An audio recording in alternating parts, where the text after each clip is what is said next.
কিয়ামতের আগে আগে আরো কিছু মানুষকে আল্লাহ পাক কিন্তু শূকর এবং বানরে পরিণত করবেন। এই হাদিসটা কি জানেন? হাদিসটা শুনে রাখেন, এটা আখিরুজ জামান বা কিয়ামতের আলামত সংক্রান্ত হাদিসগুলোর মধ্যে পাবেন। আল্লাহ রাসূল সাল্লাল্লাহু আলাইহি ওয়াসাল্লাম বলেছেন, কিয়ামতের আগে আগে আমার উম্মতের মধ্যে, ভালো করে শোনেন, কিয়ামতের আগে আগে আমার উম্মতের মধ্যে একদল মানুষ বের হবে যারা মদ পানকে হালাল মনে করবে। কাকে?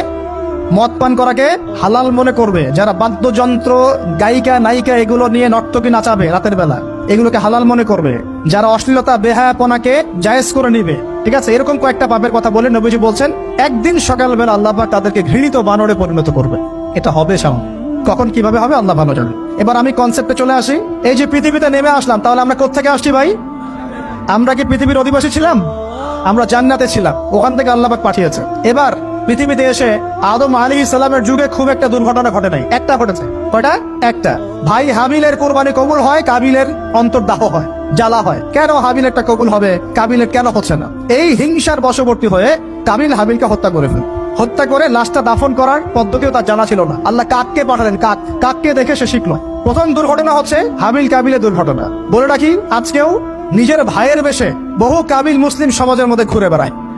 নিজের ভাইয়ের লেবাসে, পোশাকে, সুরতেই বহু কাবিল এখনো কিন্তু মুসলিম সমাজে ঘুরে বেড়ায়। তো আমরা কাবিলদেরকে কাবিলের পরিণতি সম্পর্কে সচেতন করতে চাই। হাবিল বলেছিল, তুমি যদি আমাকে মারতে আসো, আমি তোমাকে মারার জন্য হাত বাড়াবো না। হাবিল জান্নাতে যাবে আর কাবিল জাহান্নামে যাবে। কেন কাবিল জাহান্নামে যাবে? নবীজি বলেছেন, পৃথিবীর প্রথম হত্যাকাণ্ড সংগঠিত করেছে কাবিল। এই কারণে পৃথিবীতে যত খুন হবে, সমস্ত খুনের পাপের একটা অংশ কাবিলের আমলনামায় যোগ করা হবে। বলে নাউজুবিল্লাহ। একটা কথা মনে রাখবেন, সদকায়ে জারিয়া যেমন আছে, গুনাহে জারিয়াও আছে। একটা মদের দোকান দিয়েছেন, যত মানুষ মদ খাচ্ছে, সমস্ত গোনার একটা অংশ আপনার কাঁধে আসছে।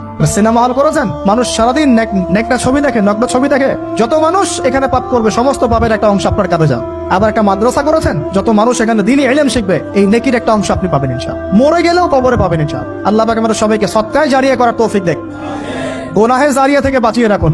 খুব খেয়াল রাখবেন, আল্লাহ পাক আমাদের হেফাজত করুন বলি আমিন। এবার ওই যুগ শেষ, নূহ আলাইহিস সালামের যুগ। এই যুগে আল্লাহর একই সুন্নত, নূহ আলাইহিস সালাম 950 বছর দাওয়াত দিলেন, 40টা বা 80টা পরিবার ইসলাম কবুল করেছে, বাকিরা করে নাই। যারা করে নাই আল্লাহ পাক তাদেরকে ডুবিয়ে মারলেন, যারা করেছে আল্লাহ পাক উদ্ধার করলেন। সোজা কথা, আজকে সারা পৃথিবীতে যত মানুষ আমরা বেঁচে আছি না, আমরা কোনো না কোনো ভাবে ওই 80 পরিবারের সদস্য। আমরা ভাই ভাই, আমরা ওই ফ্যামিলি, 80 ফ্যামিলির অন্তর্ভুক্ত। কিরকম করে? নূহ আলাইহিস সালামের 4 সন্তান ছিল। কয় সন্তান?